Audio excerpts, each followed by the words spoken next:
তেজগাঁ থেকে সংবাদ সন্ধ্যা নিয়ে আপনাদের সামনে আছি আমি সুমনা সিং এবং আমি অনিমেষ কর। শুরুতেই জানিয়ে দেব বার্তা কক্ষের সবশেষ।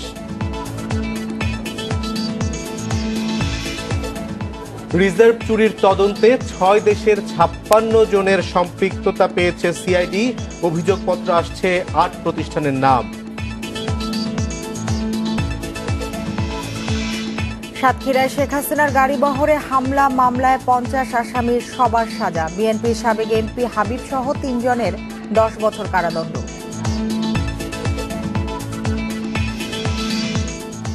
বিজ্ঞান লেখক অভিজিৎ রায় হত্যা মামলার যুক্তিতর্ক উপস্থাপন শেষ। রায় ঘোষণা হবে 16 ফেব্রুয়ারি। বিষাক্ত মদ পানে ইউল্যাব শিক্ষার্থীর মৃত্যু, বলছে পুলিশ। জট খুলবে ফরেনসিক রিপোর্টে, আরেক ছাত্রী লাপাত্তা। এতক্ষণ শিরোনামগুলো জানাচ্ছিলাম, এবার জানাবো পুরো খবর। রিজার্ভ চুরির মামলা তদন্তে 6 দেশের 56 জনের সম্পৃক্ততা পেয়েছে সিআইডি। তারা সহ অভিযোগপত্রে আসামি হচ্ছে আরও 8টি প্রতিষ্ঠান। গোয়েন্দারা বলছেন তদন্ত শেষ পর্যায়ে থাকলেও অভিযোগপত্র দিতে অপেক্ষা করতে হবে যুক্তরাষ্ট্রের আদালতে থাকা অর্থ ফেরত মামলা নিষ্পত্তির জন্য।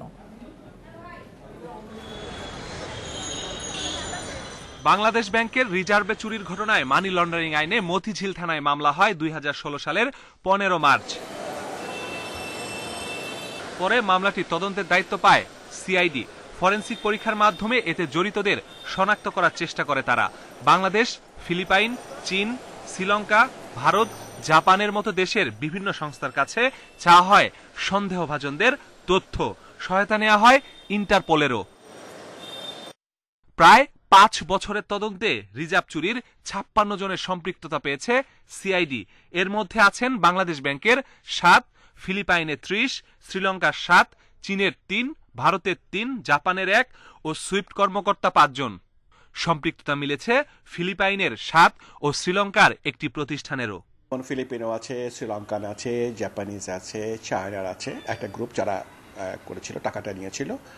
আবার যাদের দায়িত্ব ছিল এই সিস্টেমটা ম্যানেজ করা, বিদেশি কোম্পানি যাদের ছিল তাদেরও আমরা পেয়েছি ইনভলভমেন্ট।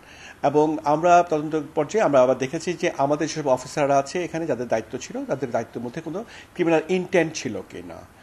সিআইডি প্রধান বলছে মানি লন্ডারিং আইনের মামলার তদন্তে সময় বেশি লাগে। এ মামলায় 6 থেকে 7টি দেশের সঙ্গে যোগাযোগ করে নানা তথ্য উপাত্ত নেওয়া হয়েছে। আমেরিকাতে যে কেসটা আমাদের পেন্ডিং আছে টাকা উদ্ধারের জন্য, ওইটা আগে শেষ হোক। ওইটা শেষ হওয়ার পর আমরা আমাদের তদন্ত রিপোর্টটা আমরা কোর্টে দেব। এই জন্যই আমাদের অপেক্ষা, নাহলে কিন্তু আমাদের তদন্ত কাজ আমাদের শেষ। বাংলাদেশ ব্যাংক বলছে রিজার্ভ চুরিতে জড়িত কাউকে ছাড় দেয়া হবে না। সিআইডি তদন্ত প্রতিবেদন হাতে পেলেই নেওয়া হবে ব্যবস্থা। সিআইডি ডাইরেক্ট আমাদের কাছে এই জাতীয় কোনো কিন্তু এখনো দেয়নি। আমাদের কাছে এইরকম যদি আমাদের কোনো তথ্য, আমাদের নির্দেশনা আসে বা আমরা যদি এই ব্যাপারে যখন স্যাঙ্গুইন হই, তাহলে তো অবশ্যই অ্যাজ পার সিস্টেম অনুযায়ী যা হওয়ার, বাংলাদেশ ব্যাংকের স্টাফ রেগুলেশন অনুযায়ী যা করার তা করা হবে। 2016 সালের 4 এপ্রিল মধ্যরাতে চুরি হয় যুক্তরাষ্ট্রের ফেডারেল রিজার্ভ ব্যাংকে থাকা বাংলাদেশ ব্যাংকের 810 কোটি টাকা। Masudur Rahman, independent News, Dhaka. সাতক্ষীরার কলারোয়ায় 19 বছর আগে তৎকালীন বিরোধী দলীয় নেতা শেখ হাসিনাকে হত্যা চেষ্টা মামলার রায় দিয়েছে আদালত। রায়ে বিএনপির সাবেক সংসদ সদস্য হাবিবুল ইসলাম হাবিব সহ 3 জনকে 10 বছরের কারাদণ্ড দিয়েছে আদালত। এছাড়া আরো 47 জনকে বিভিন্ন মেয়াদে সাজা দেয়া হয়েছে। দীর্ঘ 19 বছর আগে তৎকালীন বিরোধী দলীয় নেতা শেখ হাসিনাকে হত্যা চেষ্টা মামলার রায় ঘোষণা নিয়ে সাতক্ষীরা আদালত প্রাঙ্গণে ছিল কড়া নিরাপত্তা। বৃহস্পতিবার সকালে কারাগারে থাকা 34 আসামিকে আদালতে আনা হয়। বেলা 11টার দিকে রায় ঘোষণা করেন চিফ জুডিশিয়াল ম্যাজিস্ট্রেট আদালতের বিচারক হুমায়ুন কবির। রায়ে 50 আসামির মধ্যে বিএনপি নেতা হাবিবুল ইসলাম হাবিব সহ 3 জনকে 10 বছর, যুবদল নেতা আব্দুল কাদের বাচ্চুকে 9 বছর, বিএনপি নেতা আব্দুল রাজ্জাককে 6 বছর সহ সবাইকে বিভিন্ন মেয়াদে সাজা দেওয়া হয়। এই রায়ে সন্তোষ প্রকাশ করেছে রাষ্ট্রপক্ষ। তবে উচ্চ আদালতে আবেদনের কথা জানিয়েছে আসামিপক্ষ। হাবিবুল ইসলাম হাবিব, রিপন এবং আরিফ এই 3 জনকে 10 বছর পর্যন্ত সাজা দিয়েছে। সর্বনিম্ন 4.5 বছর দেওয়া হয়েছে এবং অন্যদের বিভিন্ন মেয়াদে সাজা প্রদান করা হয়েছে। আজকের এই রায়ের মাধ্যমে দেশে ন্যায় বিচার কায়েম হইল। উচ্চ আদালত অবশ্যই আমাদেরকে ন্যায় বিচার দিবেন, এটা আমরা আশা করি। সবার ব্যক্তি স্বার্থ চরিতার্থ করার জন্য মামলাটাতে সবাই বেশি উৎসাহ উদ্দীপনা দেখিয়েছেন। রায়কে স্বাগত জানিয়ে আনন্দ মিছিল করেছে সাতক্ষীরা জেলা আওয়ামী লীগ। আর রায়ের বিপক্ষে বিএনপি মিছিল বের করলেও তা ছত্রভঙ্গ করে দেয় পুলিশ। আমি মনে করি সারা সাতক্ষীরাবাসী সহ জনগণ অত্যন্ত সন্তুষ্টি প্রকাশ করেছে। আমরা অনেক দিন ধরে অপেক্ষা করেছিলাম এই রায়টির জন্য। আমরা মনে করি যে এটা সন্তোষজনক রায় হয়নি এবং আমরা আশাবাদী যে উচ্চ আদালতে আপিলের মাধ্যমে আমরা অবশ্যই ন্যায় বিচার পাব। এই মামলায় 54 আসামির মধ্যে 4 জন মারা গেছেন, 34 জন জেলে ও 16 জন পলাতক রয়েছেন। সাতক্ষীরায় ধর্ষণের শিকার এক নারীকে দেখে ঢাকায় ফেরার পথে 2002 সালে 30 আগস্ট কলারোয়া বিএনপি অফিসের সামনে শেখ হাসিনার গাড়ি বহরে হামলার ঘটনা ঘটে। অভিজিৎ পাল, ইন্ডিপেন্ডেন্ট নিউজ, সাতক্ষীরা। নড়াইলে বঙ্গবন্ধুকে কটূক্তি করায় মানহানির মামলায় তারেক রহমানের 2 বছরের কারাদণ্ড দিয়েছে আদালত। একই সঙ্গে 10,000 টাকা এবং অনাদায়ে আরও 6 মাসের বিনাশ্রম কারাদণ্ড দেওয়া হয়েছে। বেলা 11:30টায় নড়াইল আমলিয়া আদালতের বিচারক আমাতুল মোর্শেদা এ রায় দেন। মামলায় উল্লেখ করা হয় 2014 সালের 16 December BNP senior vice chairman Tarique Zia লন্ডনে বিএনপির এক সভায় জাতির পিতাকে কটূক্তি করেন। এ ঘটনায় ওই বছরের 24 ডিসেম্বর নড়াইলের কালিয়া উপজেলার মুক্তিযুদ্ধের সাবেক থানা কমান্ডার মোহাম্মদ শাহজাহান বিশ্বাস মানহানির মামলা দায়ের করেন। দীর্ঘ বিচার প্রক্রিয়া শেষে আদালত আজ এই রায় ঘোষণা করেন।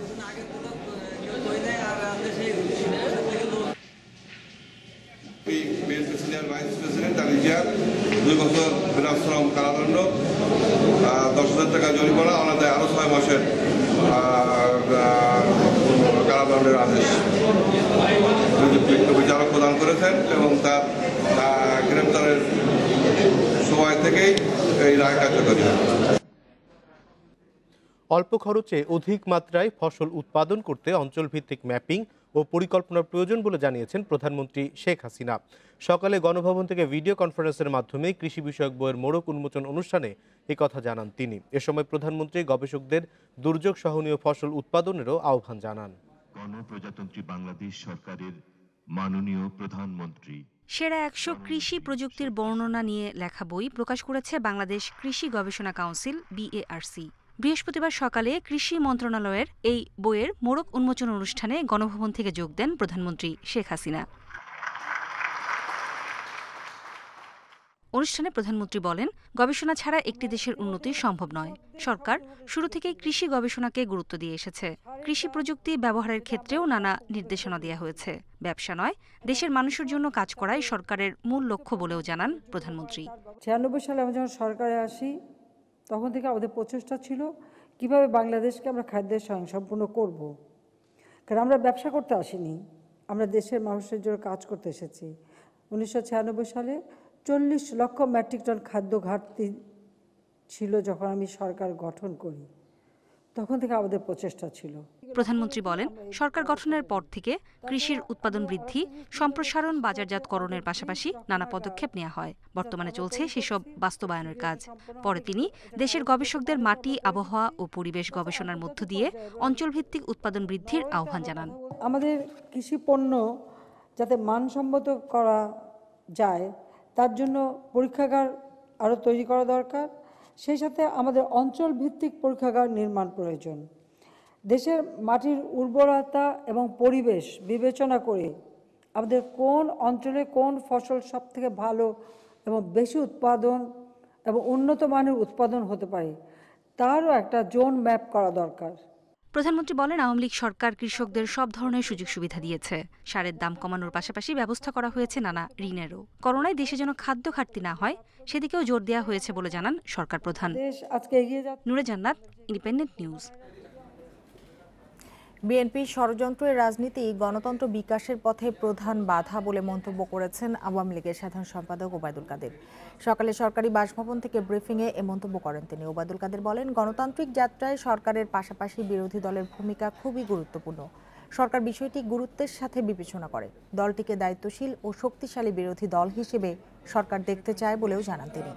ওবায়দুল কাদের বলেন, বিএনপি আন্দোলনে ব্যর্থ হয়ে কর্মীদের রোষানল থেকে বাঁচতে নানা প্রলাপ বকছে।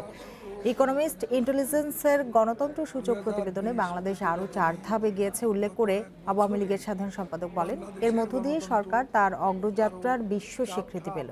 এগিয়েছে বলে তাকে নির্দেশ দেওয়া হচ্ছে। গতকাল ইকোনমিস্ট ইন্টেলিজেন্স বিএনপি রাজনৈতিক দল হিসাবে দায়িত্বশীল ভূমিকা পালন করলে দেশের গণতন্ত্র আরও গতি পাবে, এগিয়ে যাবে কাঙ্ক্ষিত গন্তব্যে। জনগণ মনে করে তাদের অগণতান্ত্রিক আচরণ এবং ষড়যন্ত্রের রাজনীতি দেশের গণতন্ত্র বিকাশের অন্যতম বাধা। নির্বাচন কমিশনার কবিতা খানম বলেছেন, ব্যক্তি নয়, নির্বাচন কমিশনকে বিতর্কিত করতেই দুর্নীতির অভিযোগ তুলছে একটি পক্ষ। বলেন, আর্থিক বিষয় নিয়ে অডিট বিভাগ আপত্তি করতেই পারে, কিন্তু আপত্তি আসলেই দুর্নীতি হয়েছে বলা যাবে না। বৃহস্পতিবার নির্বাচন কমিশনের নিজ দপ্তরে ইসি কবিতা খানম গণমাধ্যম কর্মীদের সঙ্গে আলাপকালে এসব কথা বলেন। গত 14 ডিসেম্বর সুপ্রিম জুডিশিয়াল কাউন্সিল গঠন করে বর্তমান নির্বাচন কমিশনের বিরুদ্ধে গণমাধ্যমে প্রচারিত আর্থিক অনিয়ম, দুর্নীতি এবং নির্বাচন সংশ্লিষ্ট অনিয়ম অভিযোগের তদন্ত করে ব্যবস্থা নিতে দেশের 42 জন বিশিষ্ট নাগরিক রাষ্ট্রপতি মোহাম্মদ আব্দুল হামিদকে একটি চিঠি দিয়েছিলেন। কমিশনের বিরুদ্ধে আনা নানা অভিযোগের সপক্ষে অতিরিক্ত কিছু তথ্য দিয়ে আরও একটি চিঠি 17 জানুয়ারি দিয়েছেন এই নাগরিকেরা। একই সঙ্গে রাষ্ট্রপতি মোহাম্মদ আব্দুল হামিদের সুবিধামতো সময়ে সাক্ষাতের অনুরোধ জানিয়েছেন তারা। এছাড়া ইসি কবিতা খানম বলেন, গণ্য করার মতো পৌরসভা নির্বাচনে খুব বেশি সহিংসতা হচ্ছে না। ভোটের পরিবেশ সুষ্ঠু রাখার জন্য প্রার্থী ও সংশ্লিষ্ট সবার দায়িত্ব আছে বলে জানান তিনি।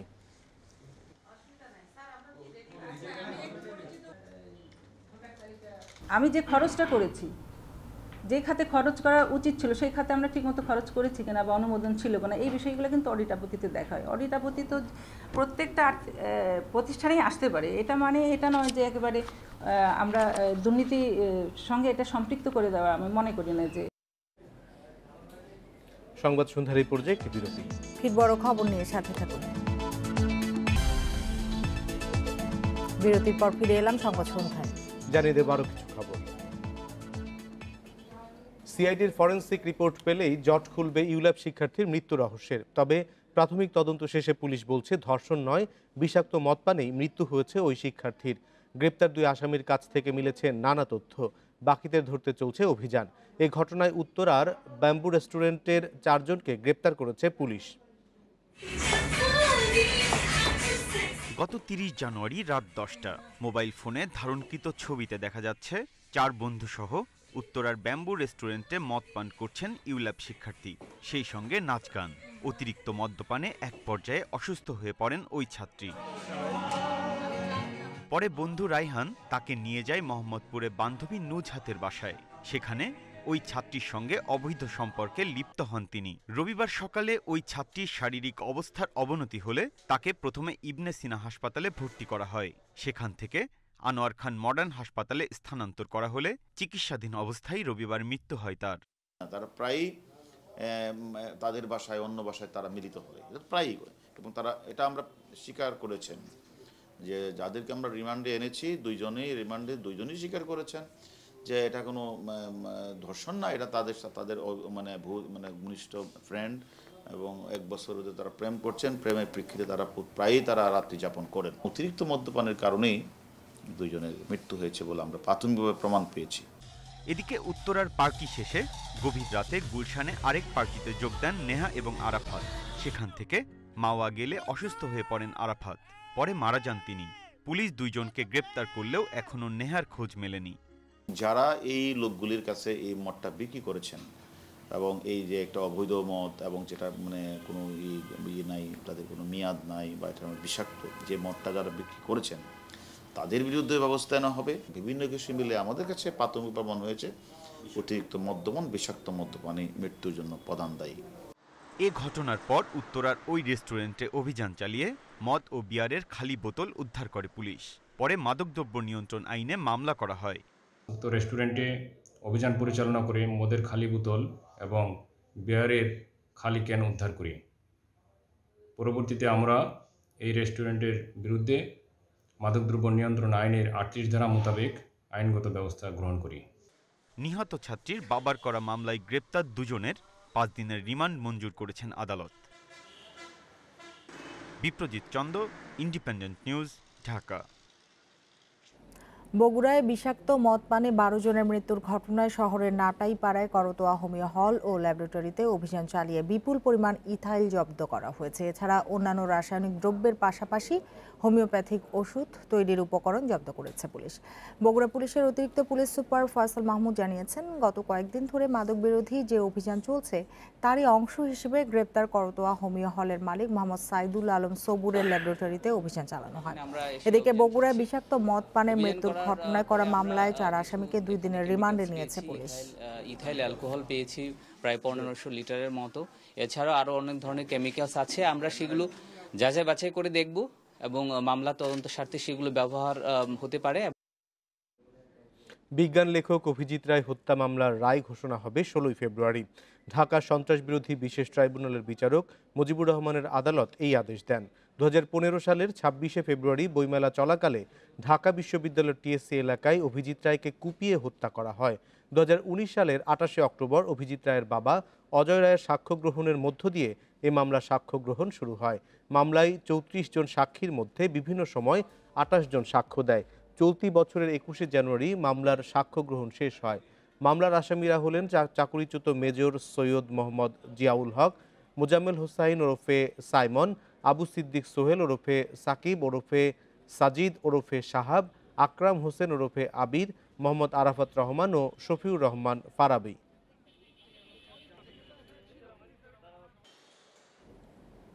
দেশে করোনায় আরও 13 জনের মৃত্যু হয়েছে, এর মধ্যে পুরুষ 8 এবং নারী 5 জন। এ নিয়ে মোট প্রাণহানি হল 8175 জনের। 206টি ল্যাবে 24 ঘন্টায় 15,273 নমুনা পরীক্ষা করোনা শনাক্ত হয়েছে 485 জনের। পরীক্ষা বিবেচনায় শনাক্তের হার 3.18%। বৃহস্পতিবার স্বাস্থ্য অধিদপ্তরের বিজ্ঞপ্তিতে জানানো হয়, দেশে মোট করোনা আক্রান্তের সংখ্যা দাঁড়ালো 5,37,030 জনে। সুস্থ হয়েছেন আরও 611 জন। এ নিয়ে মোট সুস্থ 4,81,917 জন।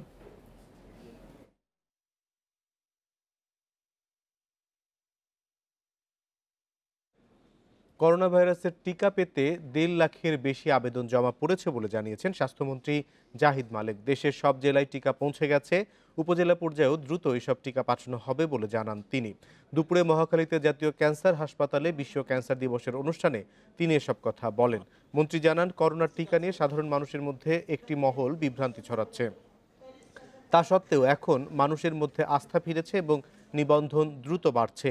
মন্ত্রী এমপি সহ সকলেই নিজ নিজ এলাকায় টিকা নিতে পারবেন। তবে কোনো মন্ত্রী যদি নিজের এলাকায় টিকা নিতে না যান, তাদের জন্য রাজধানীর শেখ রাসেল গ্যাস্ট্রোলিভার হাসপাতালে ব্যবস্থা রাখা হয়েছে। টিকা নিয়ে কোনো ধরনের বিভ্রান্তি না ছড়ানোর আহ্বান জানিয়ে মন্ত্রী বলেন, টিকা নেওয়ার পরও সবাইকে স্বাস্থ্যবিধি মেনে চলতে হবে। এবং প্রত্যেকটি জেলা হাসপাতালে আমরা 10 বেডের আইসিইউ আমরা স্থাপন করছি এবং 10 বেডের ডায়ালিসিস ইউনিট স্থাপন করছি, যেটা এই যাবৎকালে ছিল না। এই কাজটিও এখন শুরু হয়ে গেছে। সংবাদ সন্ধ্যার পর্যায়ে আরো একটি বিরতি। ফিরে এসে অন্যান্য খবরের সাথে আরোগ্য থাকছে। খাদ্যে ভেজাল রোধে ভোক্তার সচেতনতা ও সরকারের নজরদারি তাগিদ, ব্যবসায়ীদের মানবিক হওয়ার আহ্বান।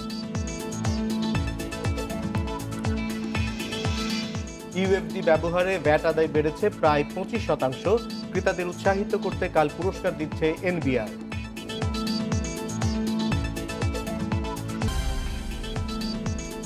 বিরতির পর ফিরে এলাম সংবাদ সন্ধ্যায়। জানাবো আরো কিছু খবর।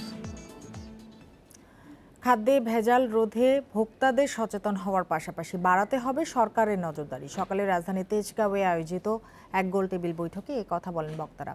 এ সময় অসাধু ব্যবসায়ীদের মানবিক হওয়ার আহ্বান জানান খাদ্যমন্ত্রী সাধন চন্দ্র মজুমদার। দেশে খাদ্য নিরাপত্তা নিশ্চিত হলেও নিরাপদ খাবার নিয়ে এখনও শঙ্কা কাটেনি। ভেজাল ভোগ্য পণ্যের কারণে স্বাস্থ্য ঝুঁকির পাশাপাশি মৃত্যুও হচ্ছে। করোনা মহামারীর প্রেক্ষাপটে দেশের নিরাপদ খাদ্য নিয়ে আয়োজিত সেমিনারে উঠে আসে এ সংক্রান্ত নানা বিষয়। খাদ্যদ্রব্যের ভেজালের বিরুদ্ধে সচেতনতার ওপর বেশি জোর দিচ্ছেন খাদ্যমন্ত্রী। তিনি বলেন, অনিরাপদ খাদ্য প্রতিরোধে শুধু আইন করলেই হবে না, সজাগ থাকতে হবে সবাইকে। শুধু খাদ্য নিরাপদ খাদ্যের বিষয় নয়, পুষ্টির খাদ্যের বিষয় নয়, দেশের সর্বকর্মে আমাদের এই মানবিকতার প্রয়োজন রয়েছে, সচেতনার প্রয়োজন রয়েছে, নিষ্ঠার প্রয়োজন রয়েছে, মানব সেবারও প্রয়োজন রয়েছে। তবেই আমাদের এই দেশ সমৃদ্ধশালী সোনার বাংলা তৈরি হবে। ভেজাল খাদ্য নিয়ন্ত্রণে তদারকি বাড়ানোর কথা জানান নিরাপদ খাদ্য কর্তৃপক্ষের চেয়ারম্যান। বলেন, মান নিয়ন্ত্রণে সারা দেশে তৈরি হচ্ছে 6টি খাদ্য পরীক্ষাগার। সহযোগিতা দিয়ে তাদেরকে আমরা উদ্বুদ্ধ করার চেষ্টা করছি। তারপরে যখন বারবার কথা বলার পরেও দু একজন এটা মেনটেন করেন না, নিজের মতো চলতে চান, তাদের জন্য ফোর্স অ্যাপ্লাই করতে হয় আমাদের, এটার কোনো বিকল্প নাই। আস্তে আস্তে হয়তো এটাও করা লাগবে না। যারা খাদ্যে ভেজাল মেশাচ্ছেন তাদের দৌরাত্ম্য কমাতে কার্যকর পদক্ষেপের তাগিদ বিশেষজ্ঞদের। চোখে দেখা যায় না মাইক্রোনিউট্রিয়েন্ট, সেই ধরনেরও কিছু কিছু অপুষ্টি আছে যেগুলোর ফলে দেখা যাচ্ছে যে অনেক ধরনের রোগ হচ্ছে। তো সেইটার পরিপ্রেক্ষিতে এখানে সেফ ফুডটা কিন্তু একটা খুব গুরুত্বপূর্ণ। তদারকির পাশাপাশি নিরাপদ খাবার প্রস্তুতকারীদের উৎসাহিত করার পরামর্শও উঠে আসে আলোচনায়। সতর্ক হওয়া দরকার, সজাগ দৃষ্টি। Shahid Ahmed, independent News, Dhaka. করোনার মধ্যেও ইলেকট্রনিক ফিসক্যাল ডিভাইস ইএফডির সুফল পাচ্ছে জাতীয় রাজস্ব বোর্ড এনবিআর। কর্মকর্তারা জানিয়েছেন, নতুন এই প্রযুক্তি ব্যবহারের শুরুতেই ভ্যাট আদায় বেড়েছে প্রায় 25%। এদিকে ইএফডির ব্যবহার নিশ্চিত করতে শুক্রবার অনুষ্ঠিত হচ্ছে প্রথম লটারি। এতে ভ্যাটদাতারা পাবেন প্রায় 12 লাখ টাকার 101টি পুরস্কার। রাজধানীর কারওয়ান বাজারের এই রেস্টুরেন্টে ভ্যাটের নতুন machine electronic fiscal device EFD দিয়েছে এনবিআর। রেস্টুরেন্ট কর্মকর্তারা জানান, এখন প্রতিটি বিল নতুন পদ্ধতিতে দিচ্ছেন তারা। অনেক ভোক্তা ভ্যাট দিতে গড়িমসি করলেও ফাঁকি দেওয়ার সুযোগ নেই। ব্যাট তো দিতে হবে, ব্যাট দিয়ে খাতে আছে, তবুও কিছু কিছু মাঝে মাঝে ছাড় দিতে হয় আর কি। ব্যাটের স্লিপ নেওয়া যায় কিন্তু ব্যাট রাখা যায় না। ঢাকা দক্ষিণ ভ্যাট কমিশনারেট জানিয়েছে, বিভিন্ন মার্কেটে 390 প্রতিষ্ঠানে 432টি ইএফডি বসানো হয়েছে। ডিসেম্বরে এসব প্রতিষ্ঠান থেকে ভ্যাট আদায় হয় প্রায় 4.5 কোটি টাকা। জানুয়ারিতে আদায় বেড়ে হয়েছে প্রায় 6 কোটি টাকা। জনগণ যখন বুঝতে পারবেন যে তার প্রদানকৃত ভ্যাটটি রাষ্ট্রীয় কোষাগারে জমা হচ্ছে, এখানে বিক্রেতার ইচ্ছা বা মর্জি বা ভ্যাট কর্মকর্তার কোনো ধরনের ইচ্ছা বা মর্জি মাফিকের উপরে এই ভ্যাটটি জমা প্রদান করার কোনো অংশবিশেষও নির্ধারিত হচ্ছে না, তখন কিন্তু ক্রেতারা স্বেচ্ছা এবং সানন্দে ভ্যাট প্রদানে আরও ব্যাপকভাবে এগিয়ে আসবে। বসুন্ধরা সিটির শতাধিক দোকানেও ইএফডি মেশিন বসানো হয়েছে। বিভিন্ন দোকান ঘুরে দেখা যায়, নতুন এই মেশিনের মাধ্যমে বিল পরিশোধ করছেন ক্রেতারা। বিক্রেতাদের অভিযোগ, একই পণ্যের সব দোকানে এখনও ইএফডি দেয়া হয়নি। এতে অনেক ক্রেতাই ভ্যাট ফাঁকি দিতে সেসব দোকানে যাচ্ছেন। এমনিতেই গোল্ডের দাম বেশি, প্রত্যেকটা পণ্যের দাম বেশি, তারপর আবার ভ্যাট নিচ্ছে, আমরা তখন উপরে খাইতেও যায় না। ভ্যাট আদায় বাড়াতে এতদিন ইলেকট্রনিক ক্যাশ রেজিস্টার ইসিআর ব্যবহার করা হতো। বিক্রেতারা একদিকে যেমন মেশিন ব্যবহার করতেন না, আবার তথ্যও গোপন করতেন। এসব কারণে নতুন প্রযুক্তি চালু করা হয়। এই মেশিন এনবিআর এর সার্ভারে যুক্ত থাকায় তথ্য গোপন করতে পারবেন না ব্যবসায়ীরা। আবার ক্রেতা যাতে ভ্যাটের চালান নেন, সেজন্য লটারির মাধ্যমে পুরস্কার দিচ্ছে এনবিআর। প্রথম পুরস্কার হচ্ছে 1 লক্ষ টাকা, আর দ্বিতীয় পুরস্কার 50,000 টাকা, তৃতীয় পুরস্কার 5টি 25,000 টাকা করে প্রতিটি, আর চতুর্থ পুরস্কার 94টি, প্রতিটি 10,000 টাকা করে, এই মোট 101টি পুরস্কার। এরই মধ্যে প্রায় 1,500 প্রতিষ্ঠানে নতুন এই প্রযুক্তি ব্যবহার হচ্ছে। 25 ধরনের সেবা প্রতিষ্ঠানে অন্তত 1 লাখ ইএফডি বসানোর লক্ষ্য এনবিআর-এর। Ruhul Amin, independent News, Dhaka. সংবাদ সন্ধ্যার এই পর্যায়ে একটি বিরতি নিচ্ছি। ফিরে এসে অন্যান্য খবরের সাথে আরো যা থাকছে। মিরাজের ক্যারিয়ারের প্রথম সেঞ্চুরিতে চট্টগ্রাম টেস্টের দ্বিতীয় দিন বাংলাদেশের 355 রানে এগিয়ে টাইগাররা। হাসিনার গাড়িবহরে হামলা মামলায় 50 আসামির সবার সাজা। বিএনপির সাবেক এমপি হাবিব সহ 3 জনের 10 বছর কারাদণ্ড। বিজ্ঞান লেখক অভিজিৎ রায় হত্যা মামলার যুক্তিতর্ক উপস্থাপন শেষ, রায় ঘোষণা হবে 16ই ফেব্রুয়ারি।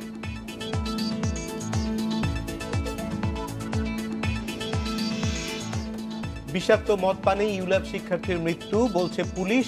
জট খুলবে ফরেনসিক রিপোর্টে, আরেক ছাত্রী লাপাত্তা।